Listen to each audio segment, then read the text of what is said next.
Bonjour à toi. Eh bien, c'est une semaine de vacances, semaine scolaire de vacances, et donc je suis en vacances aussi avec mon fils, et j'en profite pour faire de la transformation de châtaignes et transformation de noix. Donc déjà, je vais te montrer les châtaignes et les noix qui sont là présentes. Voilà, tu peux voir donc. Ça, ce sont les noix, donc tu vois, il n'y en a pas énormément. Je vais t'en montrer, j'en ai encore un truc au-dessus. Et les châtaignes, donc j'ai tout ça en châtaigne. Donc là, je suis vraiment content de la récolte de châtaignes. Il y en a pas mal. Et j'ai encore tout ça également. Donc tout ça a bien séché, a bien trempé au départ, a bien séché. Et maintenant, eh bien, le principe, c'est que je vais les transformer. Donc tu vas voir ça. Donc les châtaignes, hein, elles viennent de là, du terrain.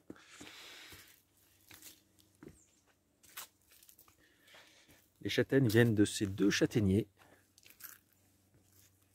qui sont là. Voilà, les deux châtaigniers que tu peux voir là, qui sont en train là de perdre leurs feuilles. Et je vais aussi aller en chercher des châtaignes plus haut là, dans la forêt derrière, j'en ai aperçu. Je te montrerai. Donc là, il y a également d'autres noix. Donc par contre, ces noix-là, hein, elles ne viennent pas du terrain. Je les ai glanées au fur et à mesure autour de chez moi en marchant.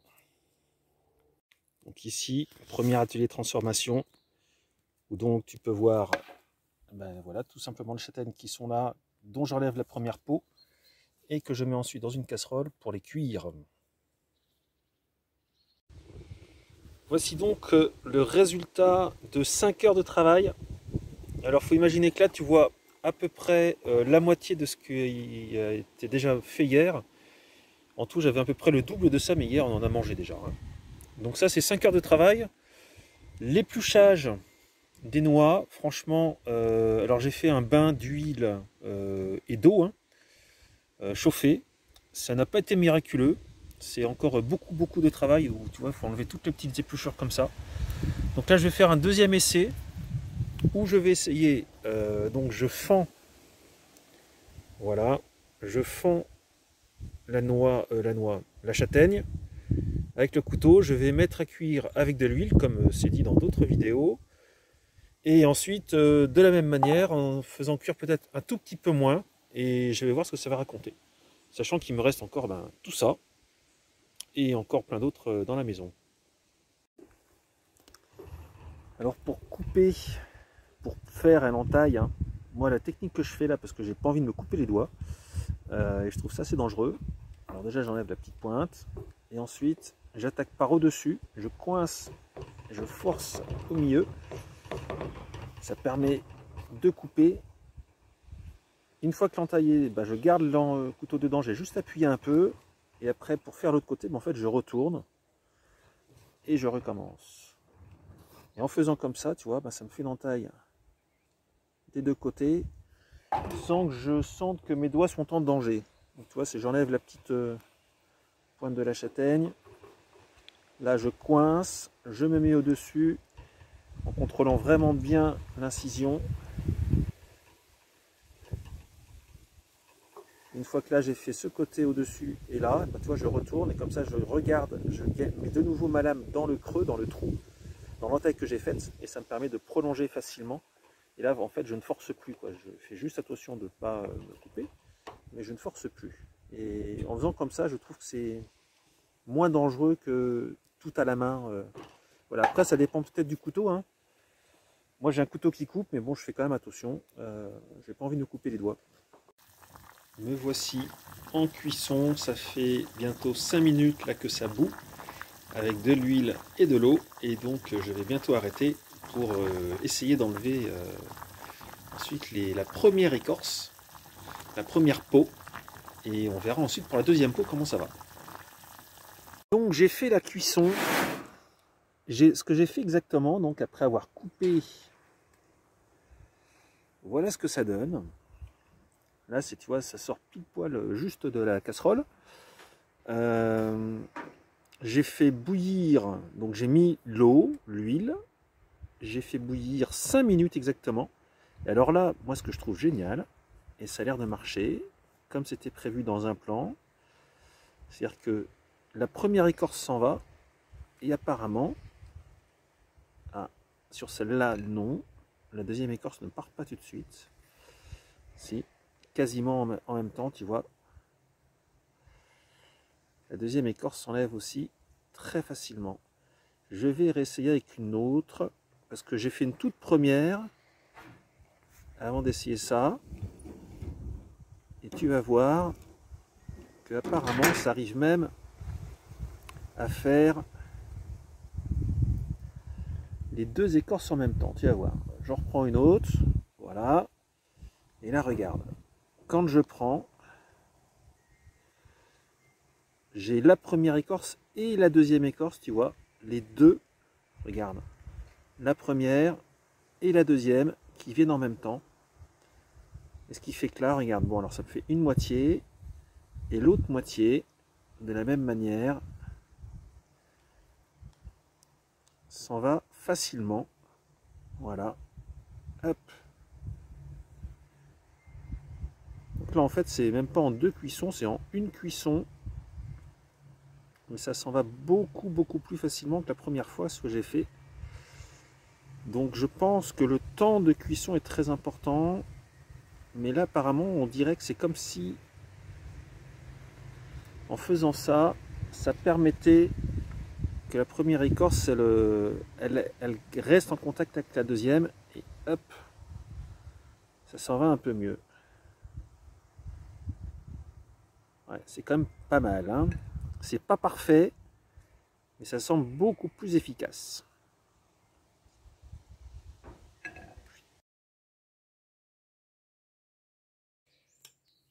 Donc après avoir épluché les châtaignes et les avoir cuites, eh bien je les ai écrasées afin de faire une purée de châtaignes sucrée. Donc là j'ai rajouté du sucre en même temps.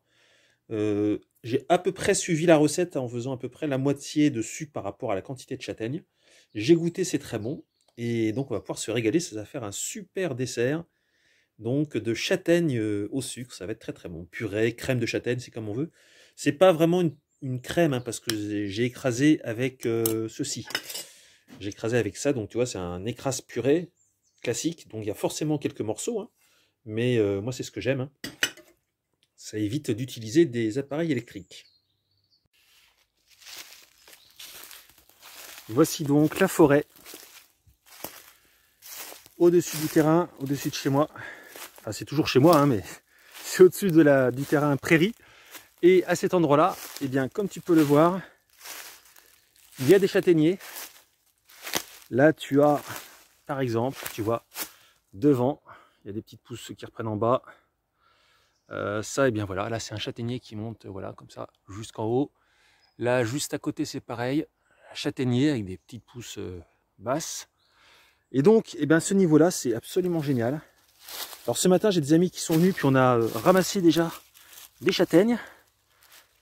Mais là, je vais essayer de te montrer en direct, d'en retrouver, ce qui va être faisable, parce que ils n'ont pas tout pris, hein. Il y en a forcément, on s'est promené beaucoup, mais on va en retrouver.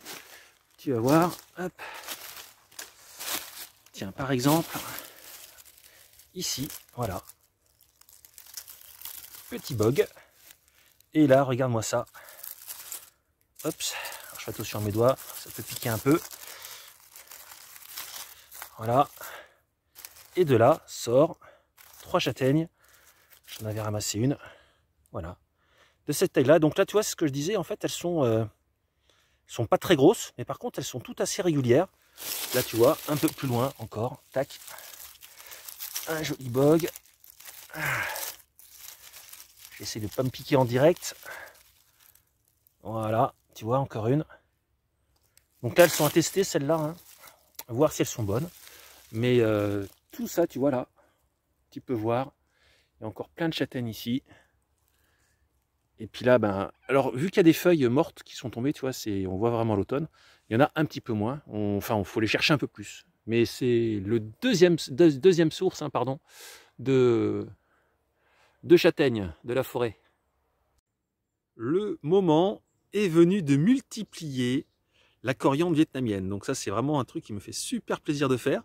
Donc je vais te montrer eh bien, comment je fais depuis la coriandre là, qui est dans le bassin. Nous sommes donc devant le bassin où la coriandre se plaît très très bien. Voilà, tu peux la voir là, tu vois, qui trempe dans l'eau. Et donc comme je t'ai déjà montré, hein, là, les parties qui trempent dans l'eau, eh bien tu peux voir qu'il y a des racines qui poussent. Là, pareil, j'ai plein de racines qui poussent. Donc je la sors. Alors, je sais pas comment elle va sortir. En fait, elle était même sortie carrément de là. Elle pousse maintenant dans l'eau complètement. Alors, là, ça va être un peu compliqué. Elle est mélangée hein, avec les sortes de nénuphars. Bon, je lâche la caméra un petit peu pour la sortir. Parce que là, tu vois qu'il y a vraiment un énorme réseau de racines. Donc, je vais essayer de gérer ça.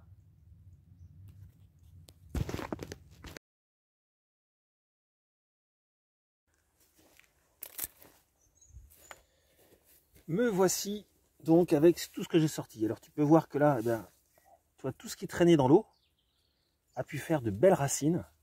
Donc là, on voit vraiment toutes ces belles racines là qui sont parties dans l'eau. Et l'idée, c'est que je vais couper ici, comme ça, à chaque fois. Donc là, je vais le faire directement. C'est parti. Donc là, sans faire trop de floriture, hein, hop. J'ai par exemple tout cet ensemble-là, tu vois, avec toutes les racines. Et donc là, très simplement, eh bien, je coupe à chaque embranchement, en fait, hop, ça va faire une racine. Et ça va me faire un bébé. Là, tu vois ça, tac, je coupe. Là, ça me fait des racines, le bébé, et c'est impeccable. Et alors, pour ne pas me perdre au fur et à mesure, je vais directement prendre des pots. Hop, je prends les pots. Et alors, parce que là, tu vois, il y a vraiment des très très grandes racines pour un tout petit truc qui va pousser. Donc après, ben, la racine, là, le principe, c'est que je vais en couper également. Donc, hop, je coupe ça en racines. Tu vois, je me laisse juste un petit peu de racines comme ça, ce qui est déjà bien. Et hop, ça fait un plant. Et je continue. Là, ici, celui-là, je pense qu'il va rien donner, donc je ne vais pas m'embêter, parce que j'en ai vraiment beaucoup. Hein. Toc. Et là, pareil, je prends, je coupe les racines, et ça me fait un plant. Donc c'est vraiment très très simple. Et là, celui-là, bah, ça va être un gros plant. Donc, tu vas voir. Là, hop. Voilà, tu vois, vraiment, je laisse pas trop de racines non plus, parce qu'après, ça sert à rien. Hein. Tac.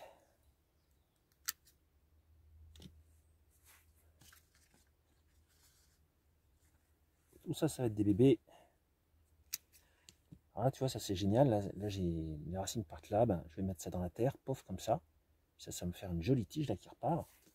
Donc c'est super. Encore une fois, je coupe le surplus. Celle-là aussi. Ça va faire un beau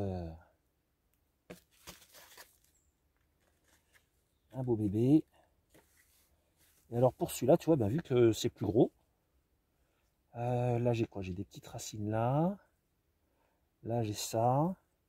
Je vais en faire deux. Je vais couper là. Tac. Ça va m'en faire un nouveau. Tu vois, j'ai des petites racines qui poussent bien. Donc j'ai ce qu'il faut.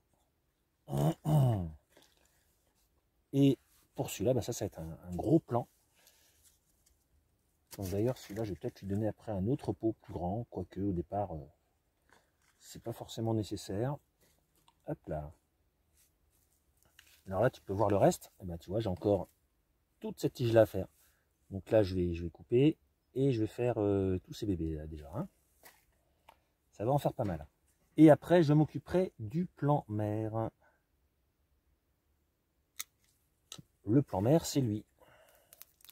qui s'étaient vraiment bien mélangées. Ça, tu vois, ça c'est des racines de de nénuphar qui se sont complètement mélangées là. C'est avec ça, hein. Ils se sont complètement mélangés dans la racine également de la coriandre. Bon, à suivre. Donc là, j'ai mes pieds. Et ce que je fais maintenant, j'ai ma réserve de terre à côté. Tu vois, je mets simplement ça comme ça. Je mets à peu près comme je veux que ce soit mis. Je mets un peu de terre. Alors franchement, j'en mets pas beaucoup de la terre. J'en mets pas beaucoup. J'en mets un peu comme ça. Voilà, mais j'essaie pas d'en mettre trop. Sachant qu'après, de toute façon, c'est vraiment une plante. Moi, c'est ce que j'ai constaté, hein, qui aime l'eau. Donc peut-être que tout le monde ne fait pas comme ça avec la coriandre vietnamienne. Mais moi, j'ai vraiment constaté que ça adore baigner dans l'eau. Donc le principe est simple, c'est que là, je mets un peu de terre, histoire de dire que je mets de la terre, parce que pour l'hiver, après, ce ne sera plus complètement baigné dans l'eau. Voilà, hop. Je laisse sortir. Voilà. Comme ça, tu vois, ça fait des beaux petits bébés.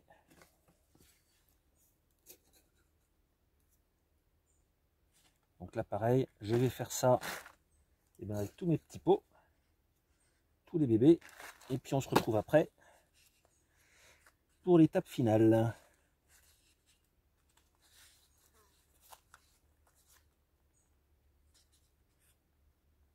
Un petit peu de terre encore.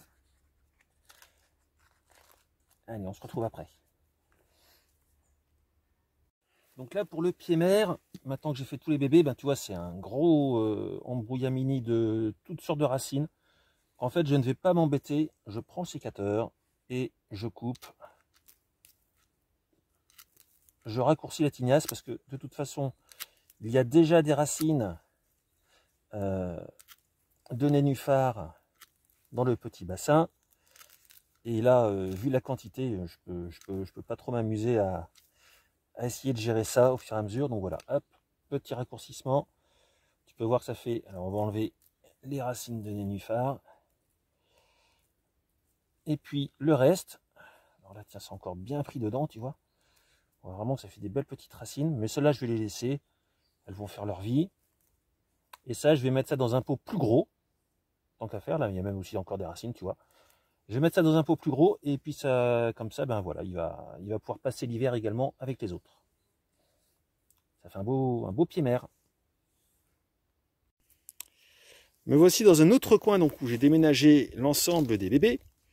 Donc là ici, eh bien, tu peux voir, c'est le pied mère. Hein. Le pied mère, tu vois, qui est là présent, qui est vraiment très beau, pardon. Hop, je centre l'image, voilà, qui est très beau, que je coupe et je recoupe, et qui me fait plein de jolies feuilles. Voilà, très beau pied mère. Pied mère, faut le dire, hein, que j'ai récupéré il y a 2 ans. Et il y a 2 ans, c'était, on va dire, ça. Voilà, tu vois, c'était un pied comme ça. Donc là, tu vois que bah, les plantes ont soif. Ça fait pas longtemps, pourtant, ça fait quoi? Peut-être une demi-heure. Hein. Mais les plantes ont soif. Donc là, eh bien, l'idée, c'est que je vais faire comme si elles étaient dans leur milieu, moi que j'appelle naturel. Je vais les baigner, mais complètement. Je vais les inonder dans l'eau, tu vas voir. Puisque, alors je ne sais pas comment font les autres, hein, avec la coriandre vietnamienne, on ne trouve pas beaucoup d'informations dessus. Mais moi, ce que j'ai pu constater, c'est qu'en les mettant complètement dans l'eau, ben, ils se plaisent très bien. Donc moi, c'est ce que je fais. Je les baigne complètement. Voilà. Donc là, elles sont bien noyées, comme tu peux le voir. Il y a vraiment ce qu'il faut en eau. Et moi, ben, ça me va bien.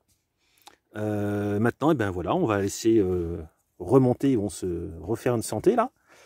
Et puis on se retrouvera avec la période hivernage. Tu verras comment je fais pour l'hiver. Là pour l'instant, vu qu'il fait bon, et bien voilà, je les laisse là. Donc le pied mère, tu vois, ben, je l'ai mis, enfin le deuxième pied mère, hein, ça c'était un bébé aussi l'année dernière. Mais tu vois qui est un bébé, ça grossit vite. Hein. Et bien lui, tu vois, je l'ai mis pareil dans un gros pot de terre. Et comme ça, il va être bien content. Alors la terre, hein, ben, c'est de la terre que je prends, tiens, j'en rajoute un peu. C'est la terre que je prends dans le bassin, hein, que je creuse, hein, la terre du bassin que je creuse. Et puis là, je mets ça. Limite, j'aurais pu ne pas mettre de terre, mais la terre, ça permet de maintenir hein, en même temps toutes ces petites racines et tous ces petits feuillages, quoi. Donc c'est quand même pratique. Petite nouvelle du bassin. Eh bien, le bassin, tu peux voir qu'il se creuse.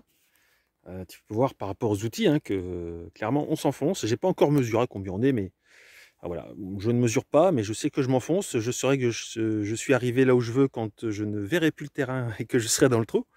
Et donc là, j'en suis au, tu vois, première marche, deuxième marche, et là, j'entame la troisième marche. Troisième marche pour descendre et pour aller de plus en plus profond, hein, puisque l'idée, hein, c'est vraiment ça, c'est de descendre au fur et à mesure. Et puis comme ça, logiquement, arriver là au bout, et je serai à la bonne profondeur. C'est un peu l'idée. Et puis après, au fur et à mesure, hop, je remonterai comme ça pour pouvoir agrandir et aller jusqu'au bout du bassin. Petite vidéo le lendemain donc de la transformation et donc de la multiplication des pousses. Tu peux voir que voilà, tu vois, toutes les feuilles se sont bien redressées, tout le monde est reparti, tout le monde se porte bien, tu vois. Là vraiment, tout le monde va bien, tout le monde est heureux. Et donc c'est cool, maintenant ça va raciner, ça va pousser tout seul, tu vois, et ça va être super. Il n'y a plus qu'à suivre dans le temps, donc voilà, prochain rendez-vous pour eux au moment de l'hivernage.